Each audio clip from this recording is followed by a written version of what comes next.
Muy buenas tardes. Muy buenas tardes, señoras y señores. Bienvenidos una tarde más al Museo Nacional del Prado. Soy David García Cueto, jefe de la colección de pintura italiana y francesa del Barroco, y pues me va a caber el honor y el placer de introducir al conferenciante de esta tarde. Debería estar aquí con nosotros el director de este curso sobre Antonio Rafael Mengs, el doctor Andrés Úbeda de los Cobos, jefe de la colección del siglo XVIII, pero un viaje ineludible pues le impide acompañarnos en la tarde de hoy, lo cual pues hace que pues tenga yo, como les decía, el enorme placer de presentar al conferenciante de esta tarde, que es el doctor Javier Jordán de Urríez y de la Colina. Él va a ser el cuarto participante en este ciclo sobre el pintor Antonio Rafael Mengs, que como ustedes saben se ha concebido en paralelo a la exposición que en este momento tenemos abierta en las salas A y B del museo, y es también nuestro conferenciante de hoy, cocomisario de la misma junto al ya mencionado Andrés Úbeda de los Cobos. Javier Jordán de Urríez trabaja en el Patrimonio Nacional como conservador del Real Sitio de Aranjuez y también de la colección de pintura del siglo XVIII. Y es una de las personas más sabias, más conocedoras, con mayor disposición a seguir acumulando conocimiento sobre el arte del siglo XVIII. Durante una etapa relativamente larga, durante 5 años, en este museo pues también he tenido encomendada la conservación de la pintura italiana y francesa del siglo XVIII. Y podía decir que semanalmente, casi de forma rítmica, acudía al doctor Jordán de Urríez para solventar dudas de cuestiones que yo mismo no era capaz de llegar, y él siempre con enorme amabilidad, con enorme exactitud, fue respondiendo a toda y cada una de las dudas que yo le iba planteando. Él, en esta labor de conservador del patrimonio nacional, ha sido también comisario de exposiciones, algunas de las cuales posiblemente ustedes recuerdan, como la realizada sobre los reyes Carlos IV, otra sobre su hijo Carlos III y otra sobre el retrato de las colecciones del patrimonio nacional.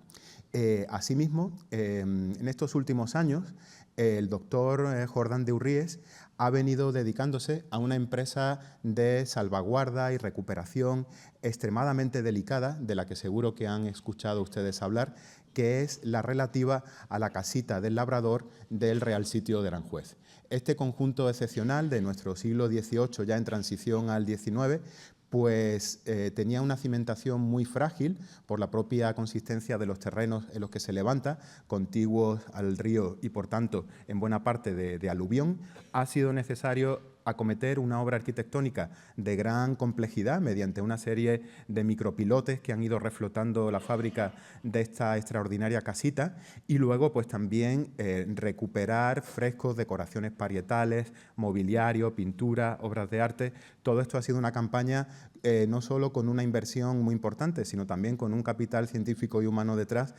sumamente destacado. Y Javier Jordán de Urríez, como conservador responsable del Real Sitio, pues ha tenido un papel muy fundamental. Comparte conmigo que ya es bastante probable que la casita, plenamente recuperada, abra para la visita habitual después de este verano, ya a finales de este verano de 2026, lo que todos esperaremos con gran interés. En la tarde de hoy él va a adentrarnos en un aspecto muy crucial en el arte de Antonio Rafael Mengs, y que por su propia naturaleza es el que menos representado está en la exposición: su dimensión como pintor mural. Evidentemente no resulta posible, salvo casos muy específicos y excepcionales, el presentar una pintura mural de carácter fijo en el contexto de una exposición. No obstante, hay materiales colaterales, como pueden ser dibujos preparatorios, como pueden ser cartones, o en algunos raros casos, estos que les digo, fragmentos de fresco que por alguna circunstancia hayan sido arrancados de la pared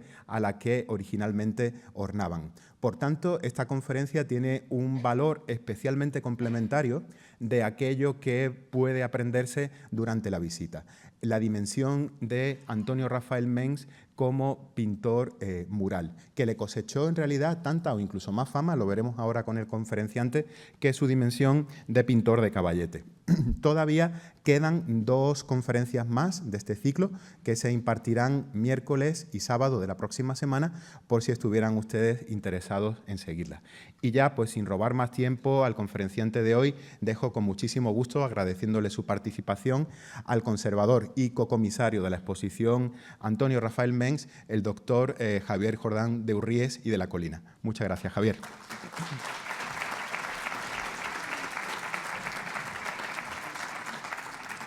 Muchas gracias, David, por tu amable presentación y a todos ustedes por su presencia. Cuando Andrés V. de los Cobos y yo estuvimos planteando este ciclo de conferencias, fue Andrés quien dijo que sería conveniente que hablara yo de la pintura mural, y yo lo hice de buen grado, puesto que los dos coincidimos en plantear una sección importante dentro de la exposición dedicada a la pintura mural, a las grandes obras, que es lo que realmente le interesaba sobre todo a Mengs. Y pues bueno, me cabe ahora el gusto de hacer un repaso de su trayectoria como muralista. Mengs, cuando vino a España, cuando Manuel de Roda contactó con él a finales de junio de 1761, le planteó venir a servir al rey de España en una de las grandes monarquías, pese a que ya no era el imperio, digamos, la monarquía española con sus dominios americanos, una monarquía muy importante, le animó a venir,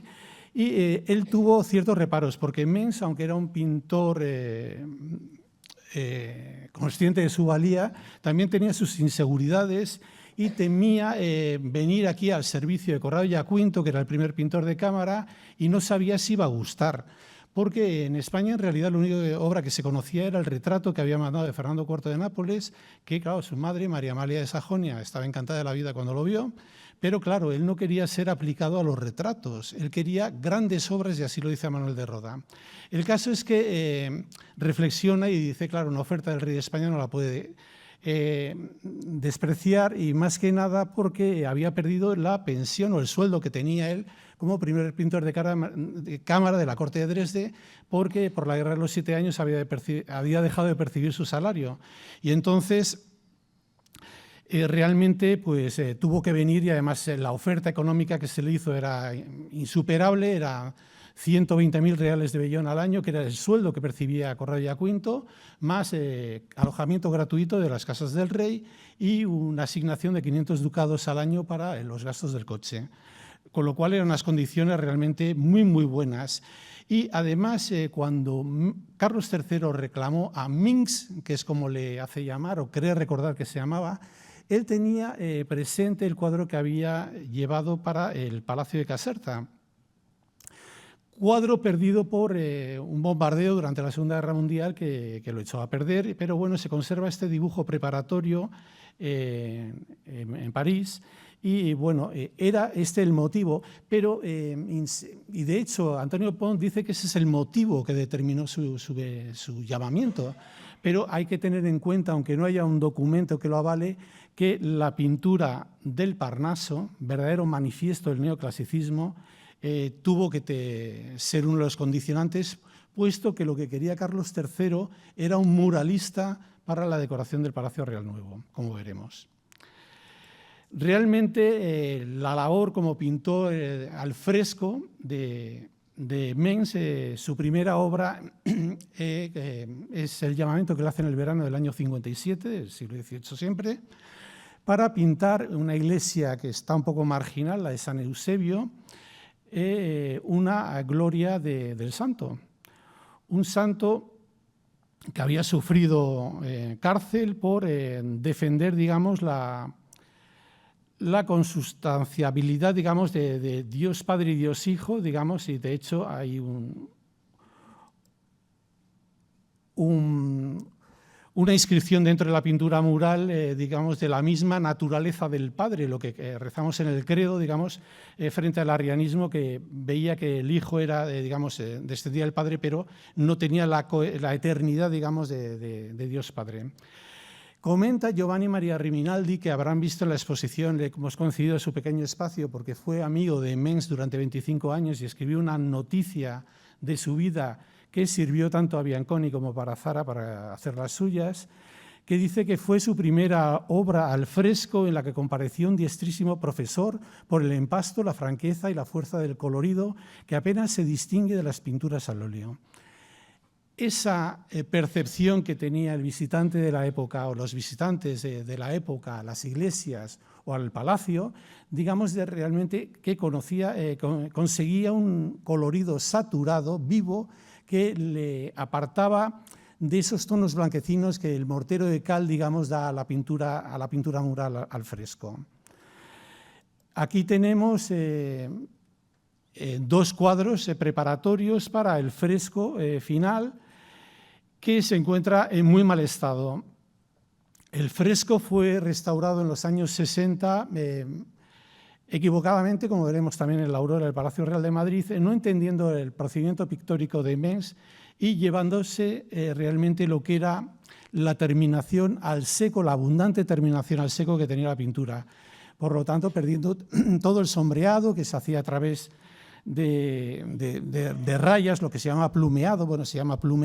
que digamos era para marcar las sombras. Todo eso ha desaparecido, entonces lo que tenemos hoy día es un pálido reflejo y en la última restauración que se ha hecho de esas pinturas se ha visto que realmente son daños irreversibles que no tienen vuelta de hoja. Por eso es muy interesante en la sección que hemos dedicado a la pintura mural haber contado con cuadros, pinturas al óleo, que es un poco el efecto que quería conseguir, de las dos pinturas que están realmente arrasadas, ¿no? Que son la Gloria de San Eusebio en Roma y la Aurora en el Palacio Real de Madrid, ¿no? Por eso hemos conseguido, y es de agradecer, el préstamo tanto del Museo de Ottawa como de colección particular. Vemos aquí pues, lo que es la cabeza del santo. Su siguiente trabajo fue para el cardenal Alessandro Albani, uno de los grandes coleccionistas y uno de los grandes prelados de la curia romana, ¿no? Tenía una colección de pintura formidable, pero aún era mejor la colección que tenía de antigüedades, tanto bustos como estatuas y relieves. Y en el palacio, en la villa, fuera de los muros de Roma, de Villa Albani, pues encargó a Mengs una pintura del Parnaso, flanqueado por dos escenas alusivas al mismo asunto, ¿no? Que es el amor a la virtud y el genio de las buenas artes y la gloria de premio, digamos, la recompensa a las artes, con la escena central, digamos, del Parnaso. Hemos presentado también en la sección un par de estudios preparatorios que probablemente son la primera idea para los frescos. Si han visto la exposición verán que hay muchísimo dibujo, hemos querido dar una importancia notable al dibujo y en sus diferentes vertientes, ¿no? Aquí lo que encontramos es una maraña de líneas que lo que está planteando es una primera idea cómo abordar el tema. Una pintura que pretendía ser antigua y de hecho lo comenta el aventurero Giacomo Casanova, el famoso Casanova, que siendo el cardenal Albani coleccionista de antigüedades y también de pintura, no tenía pintura antigua y lo que quiso es que Mengs, con este Parnaso, pues le hiciera una pintura a la manera de los romanos. Vemos que realmente la idea de la composición ya está planteada, 4 o 5 figuras a cada lado, dependiendo si añade un personaje a otro o no, ¿no? Aquí hay otro estudio donde vemos que realmente se mantiene la idea de la curva praxiteliana de Apolo, que siempre va en el centro, y también la figura de Urania arrodillada con la esfera celeste a un lateral y la danza de Terpsícore y Erato, digamos, en el lado izquierdo de la composición, que es finalmente cómo se plantea el fresco. Lo único que para equilibrar la simetría de la composición añade un décimo personaje que es Mnemosine, que es la madre de las musas, y aparece Apolo Musageta como Apolo, el líder de las musas, flanqueado por todas ellas. Aquí tiene la pintura mural, que ya digo fue verdaderamente un manifiesto del neoclasicismo y una revolución dentro de Roma, ¿no? Hizo mucho ruido. Y aquí vemos lo que comentaba respecto a pintar a la manera de los antiguos. Realmente la figura praxiteliana de Apolo que hemos visto en las primeras versiones realmente se aproxima a la figura de Teseo matando al Minotauro, que fue una de las pinturas halladas en Herculano, que fue luego grabada en esa magnífica colección Le Antiquità di Ercolano Esposte, sufragada por Carlos VII, luego Carlos III de España, que al fin y al cabo sería su gran mecenas como artista. Bueno, la obra tuvo una difusión póstuma. Este grabado es de Rafael Morgen, está dedicado a José Nicolás de Azara, precisamente, ya ha muerto el pintor hacía 5 años. Como digo, esa tentativa de pintar a la antigua le hizo dar un paso más allá y en el mismo año, en septiembre de 1760, apareció una pintura que se decía que había sido descubierta en aquella época, y bueno, sigue habiendo. Había mucho vandalismo y mucho oscurantismo en las excavaciones arqueológicas y bueno, pues le dieron cierta poesía que había sido quitada por manos inexpertas, se había roto en 5 trozos y que luego había sido restaurado, ¿no? Esta pintura fue presentada a Winkelmann y realmente quedó enamorado de ella, especialmente por la figura de Ganimedes, que es el jovencito que se aproxima a besar a Júpiter. Ya saben que Winkelmann era homosexual, lo era declaradamente, y él escoge una escena homoerótica, digamos, de Júpiter y un jovencito, que hemos presentado también en la exposición dentro de un ambiente cultural con las antigüedades de Herculano, esos grabados que están en la vitrina y bueno, pues toda esa idea de un poco de la figura de Ganímedes. En el fondo deriva estas cosas de Rafael, como veremos es una derivación muy complicada, pero al fin y al cabo es una plasmación de una forma de entender el arte que tuvo Mengs. El caso es que la pintura la publicó Winkelmann en su Historia del Arte de la Antigüedad de 1764, con un párrafo muy elogioso que fue, sin embargo, suprimido de la tradición al francés del año 66, 2 años después, porque sabía que había sido engañado y había sido puesto en evidencia. Porque igual que Winkelmann era un erudito libresco, él leía en griego y sabía todas las historias, de hecho comenta que no debería haber llevado esa corona de laurel, sino flores, en fin, una serie de comentarios que él consideraba que tenía que ser así, pero Mengs demostraba que él lo que desconocía era la técnica material de la obra de arte, ¿no? Entonces era para ver la superioridad del artista, del técnico, respecto a la cultura libresca, digamos, de un restaurador frente a un historiador del arte. Bueno, pues con estos precedentes inmediatos del año 60, Mengs es reclamado, como he dicho, a través del ministro plenipotenciario del rey de España ante la Santa Sede, Manuel de Roda, y después de unas tiranteces y de reflexionar sobre la cosa, porque era cambiar de país a una monarquía extraña, pues decide aceptar la generosa oferta del rey y se presenta en Madrid pues el 22 de septiembre de 1761. El caso es que a finales de mes ya hay una primera factura de gastos de materiales pues, para emprender las pinturas. Él se iba a encontrar en España con un pintor y otro que sabía, ya cuando llegó, porque ya las negociaciones estaban en curso, otro que iba a venir, que era otro muralista. Y entonces hay una carta que escribe a un discípulo suyo, Nicolás Guibal, que dice que tengo por competidores al señor Corrado y a Tieppoletto, los dos buenos en el fresco, pero no saben hacer que parezca cálido. Esto es lo que ya he avanzado, que es esa amplia terminación al seco más el intónaco, que es el enlucido más superficial de la pintura, donde va a actuar el pintor, que conseguía a través de mezclar con la cal con polvo de mármol, con lo cual conseguía una superficie más clara, más brillante y un efecto del color más saturado, más parecido al óleo. Por ejemplo, en Aranjuez, como ha comentado David, y estoy ahí de conservador y fue el gran hallazgo, esto fue de mi compañero José Luis Sánchez, de una pintura mural de Luca Giordano. del despacho de Carlos II. Pues bien, sabíamos que en la Cámara del Rey había otras pinturas murales, pero no al fresco, justamente porque eran de un color más oscuro, más saturado, y claro, eso el fresco no lo podía conseguir. Y lo que hizo Luca Giordano es encastrar unos lienzos, o sea, unos óleos,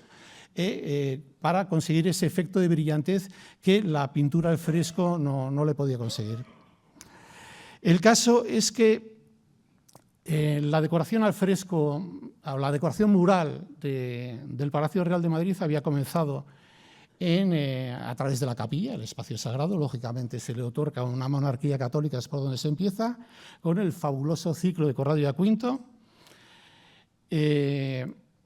Luego hizo la bóveda del salón de bailes, que actualmente es la escalera principal. Es una cosa que quizá no sepan, que es que el Palacio Real de Madrid ha invertido las escaleras. Donde está el salón de columnas estaba la primera escalera, la que fue escalera en época de Carlos III, y el salón de columnas era la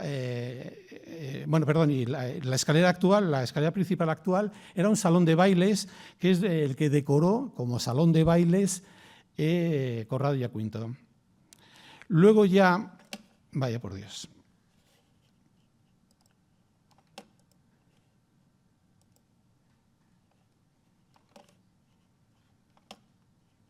Ahora. Y luego ya lo que es la actual, lo que era entonces la escalera principal y es ahora el salón de columnas, pintó ya estando Mengs un ciclo, digamos, hablando del nacimiento del sol y, bueno, y el triunfo de la naturaleza, ¿no? Con una alegoría del rey de España, que es lo que se veía cuando uno entraba al palacio subiendo las escaleras. Hoy día no es así. Esos trabajos al fresco, aprovecho para comentarles que están perfectamente documentados porque las cuentas de Palacio, la verdad, son bastante elocuentes y especialmente en el caso de Corrado y Quinto. Sabemos que se iniciaron las tareas al fresco en esta bóveda el lunes 26 de octubre de 1761, en que un oficial albañil y 3 peones comienzan a poner la cal para el pintor de la bóveda de la escalera principal del Palacio Real de Madrid. Estas obras, digamos, estos trabajos comenzaban a las 5 de la madrugada y horas después ya se incorpora el pintor y ya sobre esa superficie fresca, en esa jornada, digamos, que le habían preparado, es donde él ya pintaba al fresco. Se registran 62 jornadas y se puede dar por concluida la obra el sábado 16 de enero de 1762. Por desgracia, aunque sí que conocemos bastante bien la actividad de Mengs, no es tan precisa del día concreto para como puede ser estas cuentas de Corrado y Quinto. Luego, una vez incorporado Tiepolo con sus hijos, con Gian Domenico y Lorenzo, él emprende y hace durante un par de años la obra a la que había venido a pintar, que era el Salón del Trono, que sin duda era la sala principal del palacio, es central y desde luego la más representativa. Está, según vemos la fachada principal, es en el piso principal la parte central, digamos lo más de lo más, junto con la capilla, digamos que sería el espacio sagrado al otro lado. Él llega el 4 de junio y José Manuel de la Mano documentó que se inicia la obra el 11 de agosto de 1762 y se puede dar por finalizada a mediados de 1764, que es el año en el que está pintado. A continuación pintaría otras, bueno, aquí ven, digamos, el desarrollo, y es curioso porque en esta sala, una vez ya concluida por Tiepolo, se presentó un cuadro, el cuadro de la Ascensión que pintó para el altar mayor de Dresde. En la exposición tenemos el dibujo del Prado, que es un dibujo preparatorio para ese gran cuadro de altar que medía 9,30 metros, o sea, 9 metros 30 centímetros, y se expuso para que lo viera el rey precisamente en el Salón del Trono. Estuvo ahí, la verdad tuvo que ser un espectáculo visual ver esta pintura recién acabada con el fresco recién acabado, ¿no? Esa competición, digamos, entre Mengs y Tiepolo, digamos, en el salón más representativo de la monarquía. El cuadro estuvo ahí varios meses porque lo retocó el pintor antes de enviarlo a Dresde, donde actualmente está en la Catedral de Dresde. Otras dos obras que hizo en el periodo español de Gian Battista Tiepolo, que finalmente acabó falleciendo, Fue la apoteosis de la monarquía española, que está inmediato al Salón del Trono, y luego ya en el Salón de Alabarderos, la apoteosis de Eneas. Pues bien, cuando él llegó, aparte de pedir materiales, se dirigió a quien debía decirle lo que debía de pintar. En eso tenemos una magnífica carta de José Nicolás de Azara a Isidoro Bosarte, que era secretario de la Real Academia de San Fernando. Es una carta muy tardía, del año 90 y tantos, en que explica esto de aquí. Muchas veces me contaba Mens viendo lo que sucedía a su primera llegada a Madrid. Se dirigió,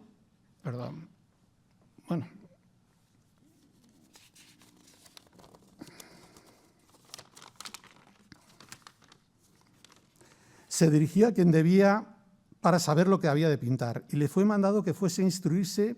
del padre Sarmiento y que recibiese sus órdenes. Fue en efecto por 8 días a la escuela de aquel abencerraje mulato que entre muchos corbatas de Madrid pasaba por ser el barrón de España. Este, que no entendía a Mens, y Mens, que no entendía el gallego, componían un diálogo el más singular del mundo.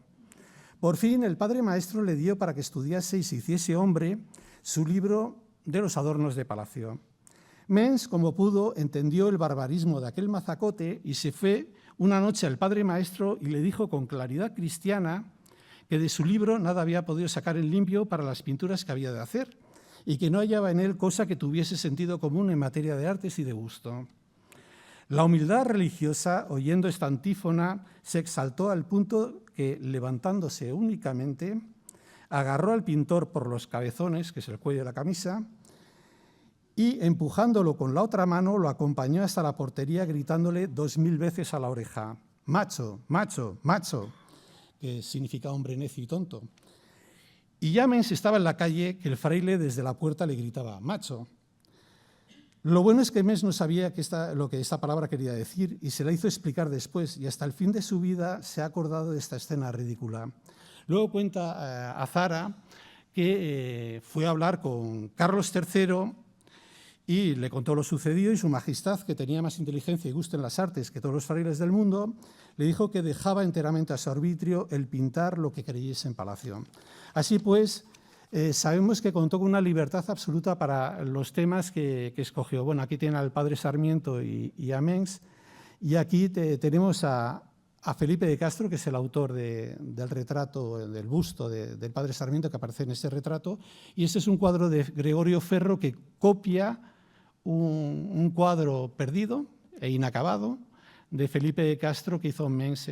para el pintor. Pues bien, en esa primera estancia él acometió 2 grandes ciclos. Uno, la Aurora, para el dormitorio de Isabel Farnesio, y que forma en la actualidad parte del comedor de gala, por una reforma brutal en época de Alfonso XII, en el que se eliminó una serie de decoraciones, porque lo único que se conserva es el tondo central, este círculo central que ven ustedes en la imagen de la izquierda, y se eliminaron tanto las alegorías de las estaciones, eran 2 ciclos cuaternarios, las alegorías de las 4 estaciones y de los 4 elementos. Los 4 elementos en grisalla y los ángulos. Y luego había toda una serie de decoración de follaje y vegetación que era obra de 2 discípulos suyos o 2 seguidores, Guillermo d'Anglois y Alejandro Velázquez, el hermano de Antonio y Luis Velázquez.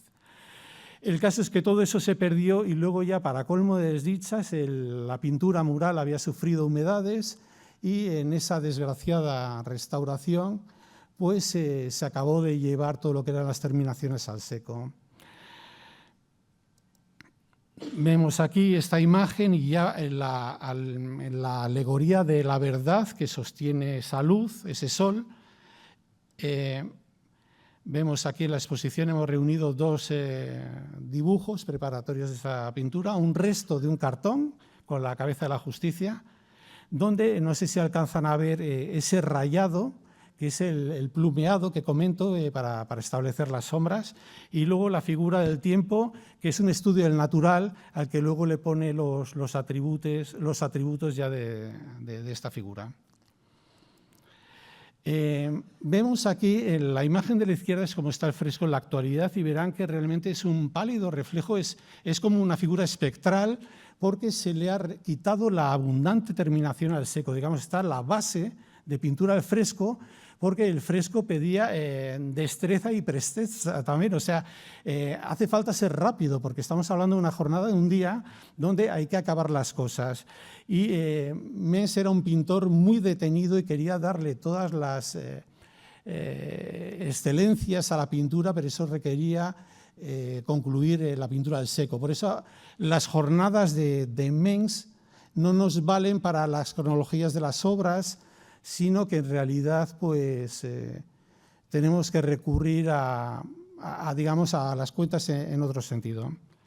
Y ahí hay una imagen del año 29 donde vemos que la figura, pues, aun estando dañada, se ve que, que conservaba todavía gran parte de lo que ha perdido irremediablemente. Por eso la incorporación del boceto,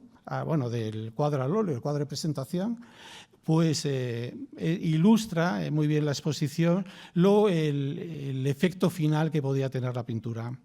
La otra gran pintura, el otro gran empeño, digamos, son dos frescos prácticamente pintados a la vez, el de la Aurora por un lado y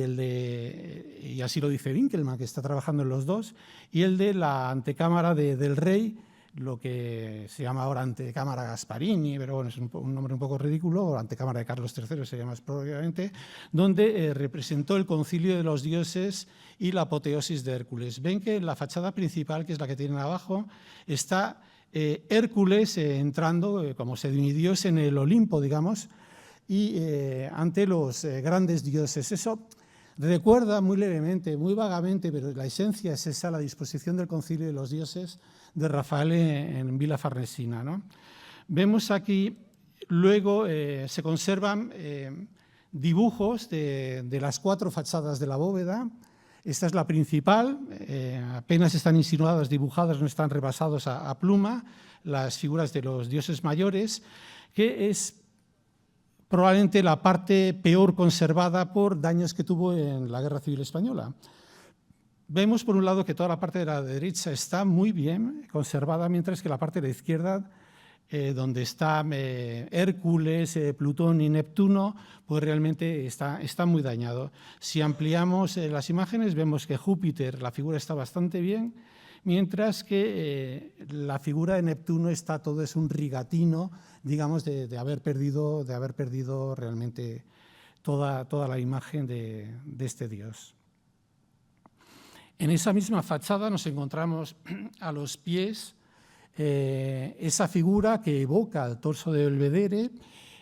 Tienen ahí arriba unas imágenes del propio original, de un grabado, y luego del dibujo de Goya, que también se presentaba, yo creo que se ha puesto ya un facsímil para la conservación del cuaderno italiano, digamos, lo que es la espalda, ¿no? Donde vemos todos estos guiños anticuarios se hacen muy evidentes en la pintura. Esa es la fachada este dibujo se conserva en Edimburgo, que vemos que los grandes personajes están más o menos definidos, aunque a Apolo lo levanta y a Baco lo sienta, pero realmente vemos que las figuras, la distribución de las deidades está claro, ¿no? Vemos aquí la figura de Marte con Castor y Pollux detrás de él, también a la derecha está Esculapio y a la izquierda tenemos a Vulcano un poco despatarrado, como que parece evocar o recuerda al fauno Barberini, ¿no? Aquí esto es un dibujo a 2 lápices, a rojo y negro, de la figura que como es una figura angular, ven que ha trazado unas rayas en diagonal para aplicar luego lo que es el traslado de este dibujo al cartón, que es lo que debía servir. Y aquí vemos un dibujo preparatorio también con la cuadrícula de la figura de Esculapio. Ahí abajo a la derecha asoman los cuernecillos de Pan, que está aquí, y vemos que volvemos a recordar lo que es el torso del Belvedere visto por la parte de atrás, y también el torso Gadi, que es una estatua celebérrima, sigue expuesta, pero ya pasa más desapercibida dentro de lo que son los Uffizi, pero una estatua muy célebre en la época, que es la estatua de un sátiro. Le vamos a dar la vuelta con un vaciado para verlo por detrás. Realmente vemos cómo se inspira en esos modelos clásicos para resolver los estudios anatómicos, ¿no? Aquí vamos ahora a fijarnos en la figura de Baco, que tenemos sentado a la derecha, con, primero Apolo, que es un guiño evidente al Apolo del Belvedere. Aquí el Baco recuerda a estos Apolos citaderos, digamos, como el Apolo al Temps. Y este otro, que es un dibujo que está en la exposición, donde un estudio de academia pues, toma una pose clásica y le pone una serie de atributos que, al fin y al cabo, para que vean que todas estas estudios del natural y estudios del antiguo tenían luego una aplicación práctica en las obras de arte. Aquí otra de las fachadas, con el estudio de ropajes, también con la cuadrícula para la figura de Jano. Y vemos aquí el cartón de la Fundación Casalva que se descartó. Ven que en el dibujo de arriba estaba previsto que el grupo de las Gracias fuera este, pero al final cambió de idea e hizo el que está a la izquierda, ¿no?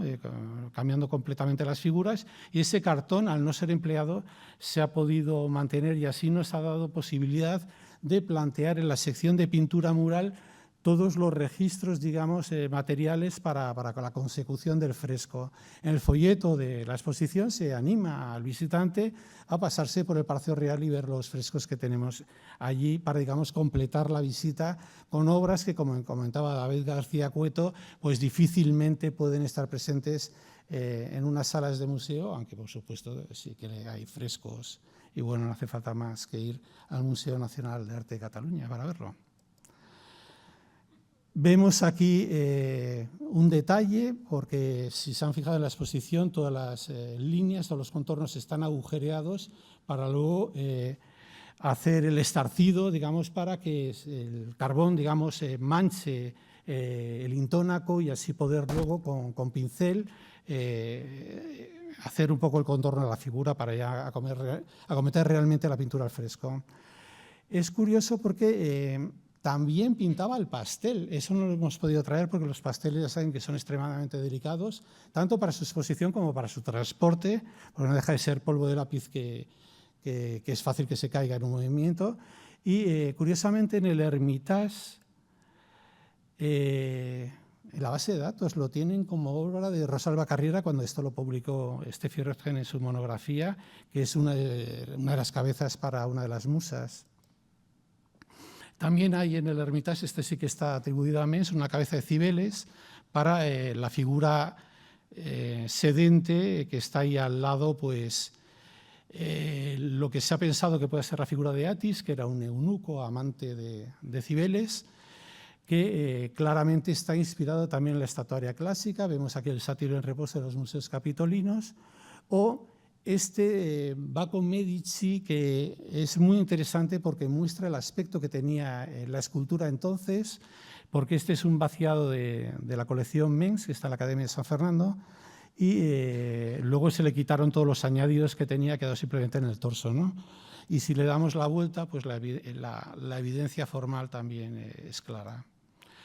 Luego hay un fresco que se perdió en Palacio, también en época de Alfonso XII, fue un reinado un poco problemático, porque se arrasaron varias pinturas murales y es una pintura al fresco que hizo para el oratorio, porque la pintura que había daba reflejos. Ese cuadro que estuvo en un primer momento está ahora en Washington y pintó una pintura al fresco. Esto es una copia, que bueno, hay quien considera que es un original, pero es una copia de ese fresco perdido que hizo en la primavera del año 65, una vez acabados los dos grandes frescos del Palacio, que comenzó en febrero del 62 y culminó en octubre del 64. Pues bien, empezó una bóveda, la de Trajano, eso lo veremos cuando hablemos de ella, que dejó inconclusa y se fue a Italia con una licencia para recobrar su maltrecha salud, y ahí recibió una oferta del Papa que, sin pedir permiso al rey de España, que al fin y al cabo era su patrono, aceptó y bueno, Azara disimuló, que es pintar en el Vaticano, claro, para Mens era lo más, una pintura mural, una pintura que se consideraba eterna y desde luego donde el pintor estaba capacitado, digamos, dentro de la clasificación de las diversas especialidades de la pintura del fresco estaba historiada, estaba en lo más, ¿no? Mientras que a lo mejor el género del retrato o los bodegones o las naturalezas muertas o los paisajes pues en los niveles más ínfimos. Pues bien, se le dio esta oportunidad a través de Monseñor Riminaldi, que fue quien planteó la posibilidad de que Mengs, que era su amigo, pintara para la Biblioteca Vaticana, en la Sala de los Papiros, un ciclo mural que hacía alusión. Los papiros que se guardan ahí no son papiros egipcios, aunque en la pintura hay ese guiño a los papiros egipcios. Son papiros cristianos de Rávena. Con juncos de Rávena se hacían papiros y son los que están ahí guardados. Por eso en los dos extremos hay, digamos, dos aves. Por una parte hay una ibis y un niño con un sistro, que es un instrumento de percusión del Antiguo Egipto, y mientras que en el lado pues, hay un pelícano y un junco de Rávena que hace alusión a esos papiros ravenaicos. Aunque vemos que tanto las figuras de los ángulos son figuras como de faraón y bueno, mete luego pues, un componente religioso como puede ser la figura de los primeros escritores que son Moisés del Antiguo Testamento y San Pedro, aunque no tiene evangelios que sean ortodoxos, como del Nuevo Testamento. Vemos aquí la fundación la escena central es la fundación, una alegoría de la fundación del Museo Clementino. Todavía no era Pío, porque Pío VI accede al papado en el año 75 y esta obra es inmediatamente después, aunque el museo actual se llama Museo Pío Clementino, ¿no? Vemos aquí otras figuras, otros estudios, digamos, de diferentes partes de la pintura. Y el grabado también, póstumo, digamos, de Domenico Cunego, que se hace de esta pintura mural. Es posible que antes de que se le pasara el estudio previo que se conserva en la Biblioteca de Palacio y publicó José Luis Sancho, él supiera o tuviera noticia de este encargo y este boceto de pintura al fresco, que no se corresponde a ninguna parte en particular, estuviera concebido porque vemos al final una figura, digamos, también en los ángulos como la que vemos en la pintura mural. Aunque este estudio para un fresco se ha relacionado con la pintura mural al temple de la bóveda del Teatro del Palacio Real de Aranjuez, pero realmente no tiene sentido que sea allá. Bien, pues vemos que Mengs volvió a España después de que Carlos III mandara una carta a Tanucci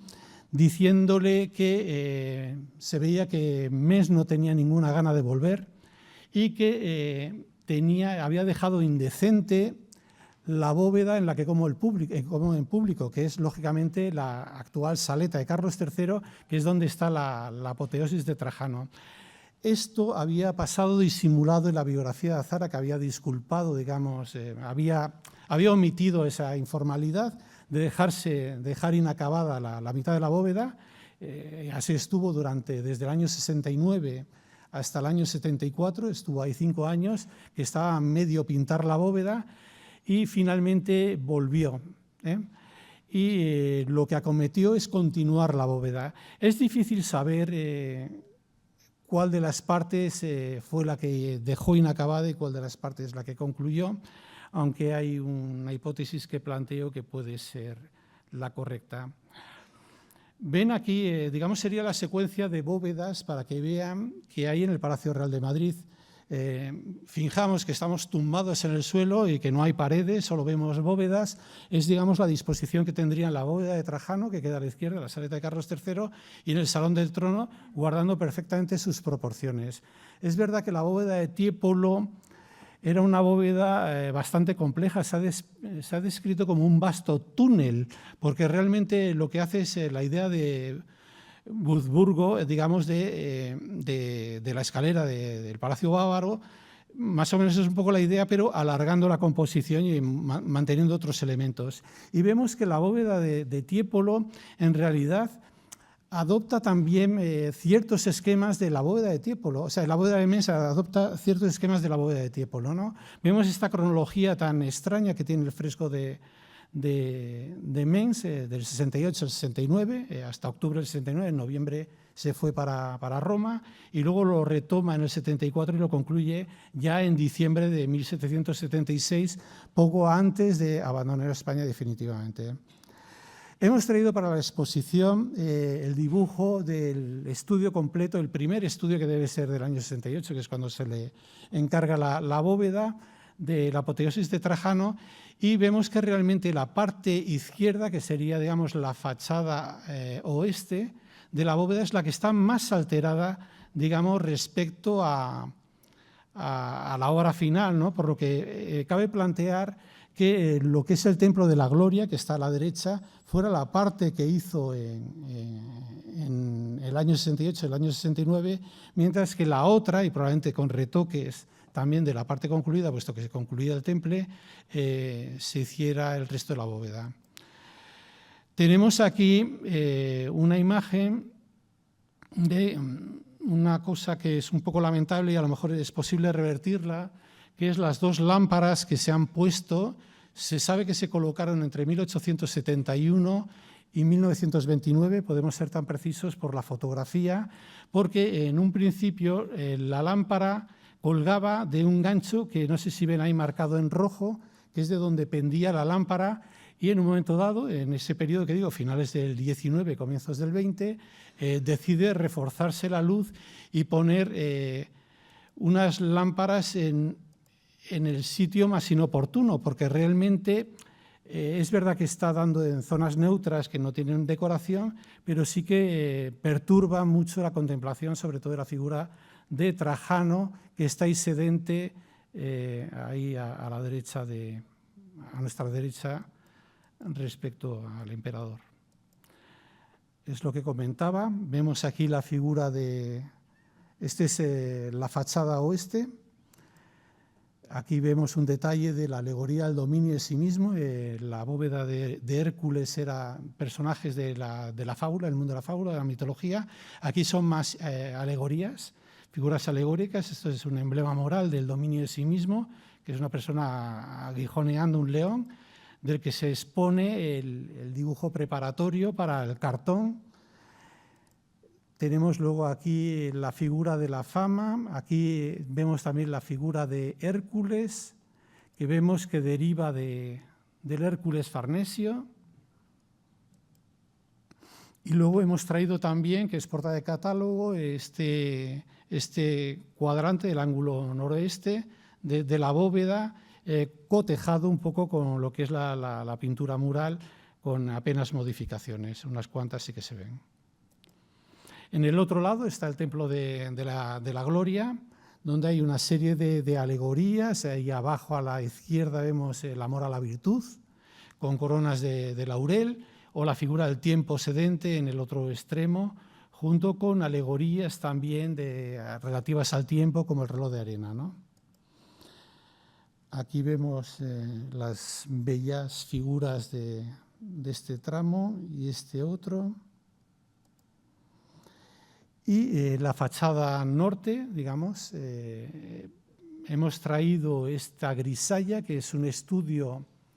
para luces, digamos, se mueve con un solo color, aquí el color no interesa, lo que interesa es la incidencia de la luz. Y vemos que la figura de la derecha es sustituida finalmente por una alegoría del juicio, que está ahí con un péndulo y una escuadra.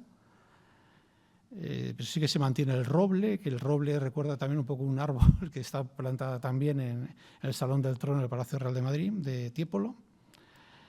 Y esta figura, en cambio, la manda al lado sur,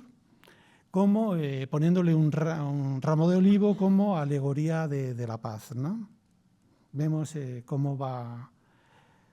retocando las cosas. Esta es la fachada sur, que igual que en la apoteosis de Hércules es la que está más despoblada de figuras, puesto que es la que está sobre los balcones que asoman al sur, digamos, a la fachada principal, y lógicamente queda en contraluz y es la que peor se ve, y entonces por eso pone menos personajes en ello y personajes más secundarios, ¿no? Lo hace en Hércules y Apolo, en Hércules, en la apoteosis de Hércules, lo hace también en esta apoteosis de Trajano. Pues bien, una vez que concluye este fresco, se va a Roma, ya con licencia definitiva del monarca, pero previo a la conclusión de Trajano, que como vemos también le entretiene durante varios años, hasta que lo concluye directamente en diciembre del 76, en el año 76, pero a comienzos de año, se le encarga la decoración de lo que fue al final, si quitamos Trajano, su última decoración mural, que fue la bóveda del teatro del Palacio Real de Aranjuez, con una alegoría, digamos, de el tiempo enojado arrebata el placer, que es la figura con la guadaña que vemos arrebatando a ese jovencito que se le cae la lira, digamos, asustado, y vemos ahí unas alegorías de unos niños que hacen alusión, digamos, a la fugacidad del tiempo, con un reloj de arena y unas pompas de jabón. Este espacio quedó inacabado y estuvo, a partir del año 95, en que se construyeron unas bóvedas por debajo, estuvo ignorado hasta diciembre del 32 del siglo XX, en que, buscando un espacio para hacer un teatro, deciden ver qué había, para ver si se podía unificar las salas. Veían que eran espacios que no eran de fábrica y descubren que hay una pintura mural que tuvo muchas noticias y muy graciosas en la prensa, porque se decían que habían encontrado unas pinturas del siglo XVI en un ala que había sido construida en el siglo XVIII. Con lo cual también es muy simpático y muy gracioso, y también habla un poco de la influencia de Rafael en esta pintura, aunque realmente aquí lo que vemos es más un poco la secuela de Rafael, Aníbal Carracci y Giovanni Lanfranco, como veremos. Esto es una pintura, es un detalle famosísimo de la Galería Farnese que hace Aníbal Carracci. Esto es uno de los recuadros que recuerda esas figuras de telamones orlantes, pétreos, digamos, como elementos sustentantes, y luego otro como a manera de los ignudi miguelangelescos de la Sistina, con color de carnación, ¿no? Es un poco también lo que hace Mengs en el teatro, ¿no? Digamos, están las figuras grandes, de tamaño sobrenatural, que son las que ejercen como de elementos sustentantes, y luego hay niñitos y otras figuras a otra escala que no lo sabemos, pero en buena lógica tendrían carnación, ¿no? Jugando igual que Aníbal Carracci con esas dos texturas, lo que es una figura pétrea, alguna pétrea, pero que abandona su posición sustentante para sostener un poco el tondo que quedó inacabado, ¿no? Vemos aquí en la exposición, hemos puesto un par de dibujos a lápiz rojo preciosos, estudios anatómicos con incidencia del clarión en la zona derecha, que es por donde están los balcones que asoman a la plaza de armas del Palacio Real de Aranjuez. Estamos hablando del ala norte. Y curiosamente, como soporte, unas ménsulas que recuerdan a las de Sabatini en los balcones de ese ala norte, pero al revés. Realmente es un fallo grande para el pintor filósofo haber puesto unas ménsulas realmente mal apoyadas, ¿no? Y en el centro una escena que quedó solo dibujada de Hércules entre la virtud y el vicio, ¿no? Comentó Azara en las obras de Mengs que esto había quedado inacabado y que era una escuela de dibujo realmente, porque podemos encontrar con, no estamos hablando de un fresco, es un temple, y aquí no hay un intónaco sobre que haya que luego pintar. Esto es simplemente una superficie seca sobre la que se hace un estarcido, digamos, se espolvorea y luego se repasa los puntitos con pincel, digamos, marcando las líneas dominantes. Hay una foto antigua, es de muy baja calidad, que se publicó en la revista Cortijos y Rascacielos, una revista que tuvo importancia, tiene un título muy peculiar, que es interesante porque es la bóveda como se encontró. Después de quitar las falsas bóvedas que se habían hecho en 1794-95 para preparar las habitaciones del príncipe de Parma, que iba a casarse con la hija de Carlos IV y María Luisa de Parma, era María Luisa de Borbón, que se casaron en San Ildefonso y en su primera jornada primaveral iban a ir a Aranjuez y se les preparó el ala norte de, digamos, su cuarto, ¿no? Pues vemos aquí esta foto que es interesante porque vemos las rozas que se hizo para poner los calamones de la bóveda encamonada, perdón, de los camones, no calamones, los camones de la bóveda encamonada, y vemos aquí, y esto es muy interesante, cómo fingió unos lunetos y, digamos, para dar un realce, digamos, a lo que es la zona de arriba, ¿no? Toda esta zona, digamos, este entablamento, digamos, con las conchas, las veneras y ese óculo central que se abre al cielo, pues recuerda mucho a lo que se conoce como la logia del Lanfranco en Vilaborghese, donde figuras de atlantes también están sosteniendo la arquitectura y luego hay una abertura al cielo, digamos, ellos sostienen la arquitectura, pero luego esa arquitectura abre al cielo, ¿no? Pues ese mismo efecto, digamos, esas fuentes, tanto de Carracci como el Lanfranco, se pueden ver como precedentes formales en esta última bóveda de Mengs que quedó inacabada, ¿no? Es curioso porque realmente esta pintura tuvo una trascendencia muy efímera porque estuvo al descubierto desde el año 76 en que se deja inacabado. Él comienza la obra a finales de marzo, está trabajando abril y mayo, y luego cuando consigue las condiciones para poder dejar España, a través de unas condiciones muy buenas que le facilita Carlos III, que es